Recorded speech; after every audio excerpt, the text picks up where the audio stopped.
A 128-year-old man living in Argentina claims to be Hitler. Wow, what a headline. If Hitler were alive today, he would be 128 years old. Articles about a senile old man with the name Hermann Gunterberg began popping up on the internet, where Gunterberg says he is the former Führer and he used the name Hermann Gunterberg to acquire a fake passport and travel to Argentina at the end of World War II. It would be a great story if it were true. What is good? My name is Charlotte Jobre and this is IO, where we occasionally debunk viral fake news. So who remembers this video we made? It's got almost 2 million views at this time. The story made the claim that Hermann Gunterberg, a former Nazi living in Argentina, was planning on publishing a book about the fact that he was the former Führer, and that book was supposed to come out in September. September has come and gone, so I wanted to find out if he did end up publishing a book. And well, no, he didn't. What I did find out was the article originated on World Daily News Report, a notorious fake news website that doesn't even put the name of their authors at the bottom of the articles. It all began with this picture of an elderly man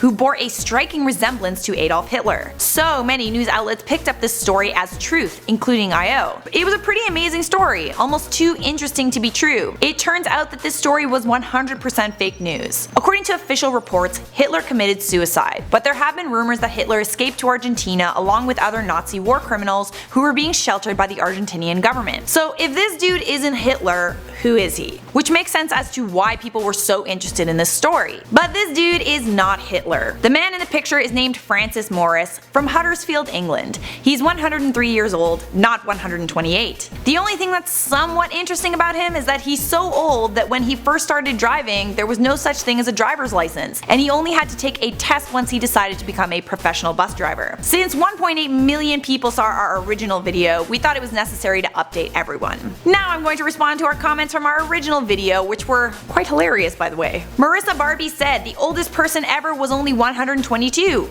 Good point! Jean-Louise Calment from France lived to be 122. She died at a nursing home in 1997. She was the oldest person to have ever lived, that we know of. Prathmesh Konda said, "Enough with the Hitler jokes, you're all making me furious." Good one. Executive Demon said, "You're the person from Life's Biggest Questions." Yes, I am. I'm one of the narrators and the writers on our sister channel, Life's Biggest Questions. We just reached 200k, definitely check out that channel. As always, there's a link to our Patreon right here should you want to become a patron of IO. And if you would like to watch our original video about the 128-year-old man who claims to be Adolf Hitler, click the link on the screen right over here and I'll see you in that video.